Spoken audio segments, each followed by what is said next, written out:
ठीक वैसे ही आज भी आप अपना प्यार हमें जरूर दें, क्योंकि आपके प्यार की हमें जरूरत है। तो चलिए शुरू करते हैं आज के वीडियो को। अक्सर आप लोगों ने देखा होगा कि किसी का एक्सीडेंट हो जाता है और उसकी मृत्यु हो जाती है। फिर घर वाले कहते हैं कि वहाँ ना गए होते तो ऐसा ना होता।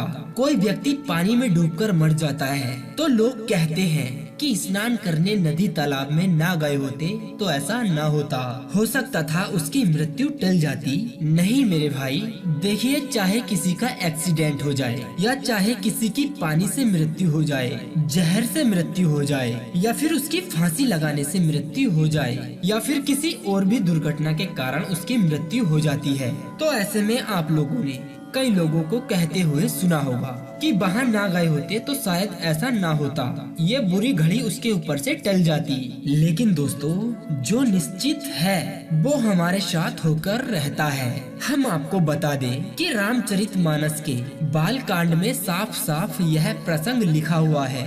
एक उदाहरण दे हम आपको कि एक प्रताप भानु नाम के राजा हुआ करते थे और एक बार उनके घर पर बहुत से संत आए, ब्राह्मण आए। वे सभी को भोजन करा रहे थे, लेकिन मेरे दोस्तों, जो उनका रसोइया था यानी भोजन बनाने वाला, वो रसोइया एक मायावी राक्षस था। उस मायावी राक्षस ने सभी संतों को और ब्राह्मणों को उनकी थालियों में मांस परोस दिया और संतों ने तथा ब्राह्मणों ने देखा कि हमारी थाली में मांस, तो उन्होंने राजा प्रताप भानु को श्राप दे दिया कि जा, तू सदा के लिए राक्षस बन जा।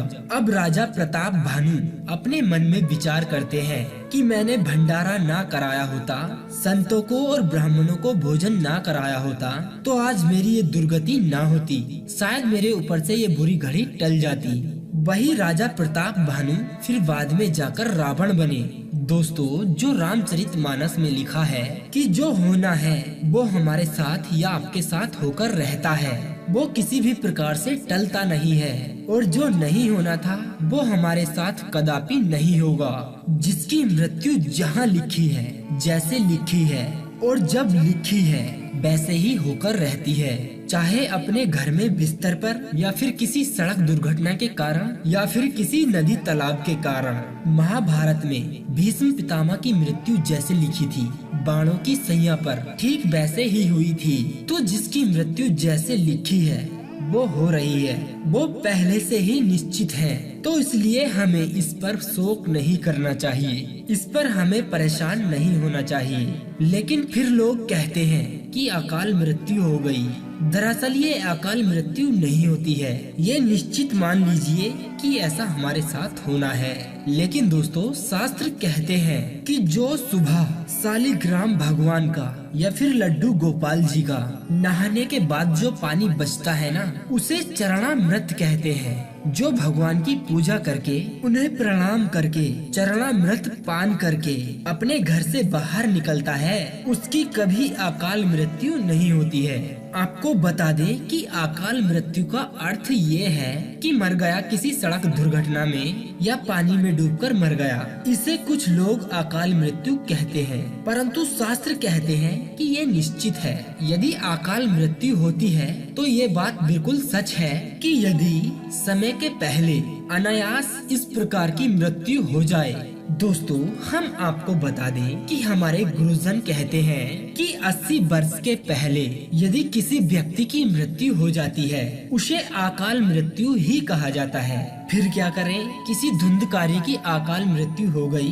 पत्नी ने गला दबाकर मार डाला, फिर वह क्या बना, प्रेत बना। जो पुण्य आत्मा व्यक्ति मरते हैं, आप लोग स्वामी विवेकानंद को तो जानते ही हैं। उनकी मृत्यु एक कम 40 वर्ष में हुई थी। जो व्यक्ति सच्चाई के मार्ग पर चलता रहा, अपने जीवन में हमेशा पुण्य करता रहा, तो यदि 20 साल का भी होकर वह मर जाता है, वो निश्चित ही भगवान के धाम को जाएगा।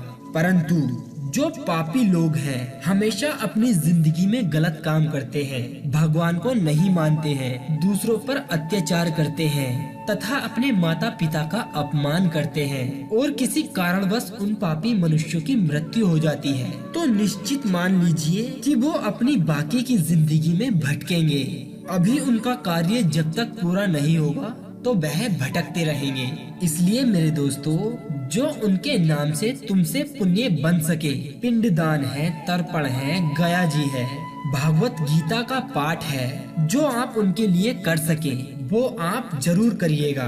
ऐसा करने से उनकी आत्मा को काफी हद तक शांति मिल सकती है। दोस्तों, यदि अगर हमसे इस वीडियो में कुछ गलत कह दिया गया हो तो आप हमें अपने से छोटा भाई समझकर क्षमा जरूर कर देना। और आप हमारे इस वीडियो को एक लाइक जरूर करना।